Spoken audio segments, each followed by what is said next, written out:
Sir अभी हम नैनागिरी जाकर आ रहे हैं, वहाँ एक भी घर नहीं है बोले महाराज। क्यों हमारी जनसंख्या कम होते जा रही जैनों की? तीर्थ क्षेत्र जो होते थे, जितने भी सिद्ध क्षेत्र अतिशय क्षेत्र हैं, वो नगरों में बहुत कम मिलेंगे। मूल कारण ये था कि हमारे निर्ग्रंथ योगी जहाँ से सिद्धि प्राप्त करते थे वे जंगलों में रहते थे। इसलिए जो सिद्ध क्षेत्र आदि रहे हैं वो कहीं ना कहीं आपको शिखर जी, समेत शिखर जी आदि जो भी हैं वे सब आपको ऐसे स्थान मिलेंगे जहाँ पर निर्जनता है, वहाँ पे समाज नहीं है। समाज फिर हमारी समाज की ये देखिए आप कितनी अच्छी व्यवस्था है कि भले ही जंगल में मुनिराज निवास कर रहे हो, जंगल से वे सिद्धि को प्राप्त हुए हो, हमारे समाज ने वहाँ पर तीर्थ क्षेत्र गढ़ दिए हैं। तो समाज नहीं होने का ये कारण नहीं है कि वहाँ से समाज हट गई है, हर जगह की ऐसी स्थिति नहीं है। कुछ जगह तो जो सिद्ध क्षेत्र थी वहाँ पर मंदिर बिना समाज के बनाए गए क्योंकि वे हमारे लिए पूज्य स्थान थे। और दूसरी बात, समय के साथ में सब बदलाव होते रहते हैं।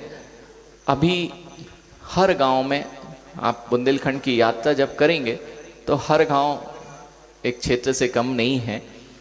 और समाज में जो अभी वर्तमान की स्थितियां चल रही हैं वो ऐसी हो गई हैं कि हर व्यक्ति शहर में रहना चाहता है, बच्चे शहर में पढ़ना चाहते हैं। उसकी एक विषमता ये भी है कि गांव में कोई माँ लड़की देना नहीं चाहता और लड़के रहेंगे गांव में तो शादी नहीं होना है। और दूसरी बात, लड़कों की एक और यह खासियत, यह बुद्धि में आ गया है कि गांव से व्यापार नहीं होता है, जबकि यह बहुत बड़ी उनकी अज्ञान दशा है।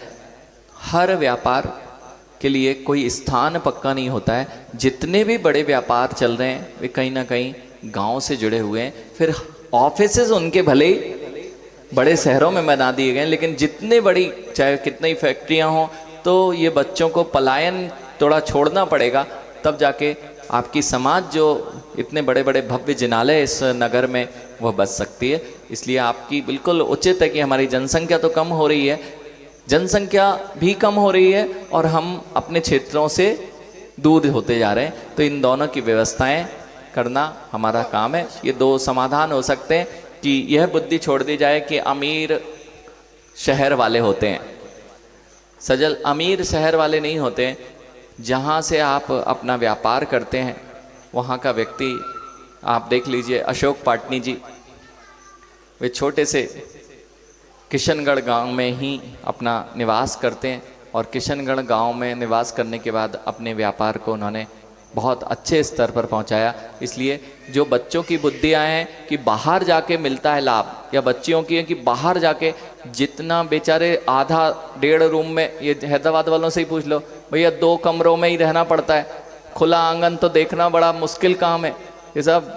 तो फिर आप लोग जो रह रहे हैं, आपके घरों में कितनी सारी सुविधाएं, कितने बड़े बड़े घर, ये सब जो बुद्धि है इसको छोड़ना पड़ेगा, तब जाके हम अपने क्षेत्रों पर समाज को सुरक्षित रख पाएंगे।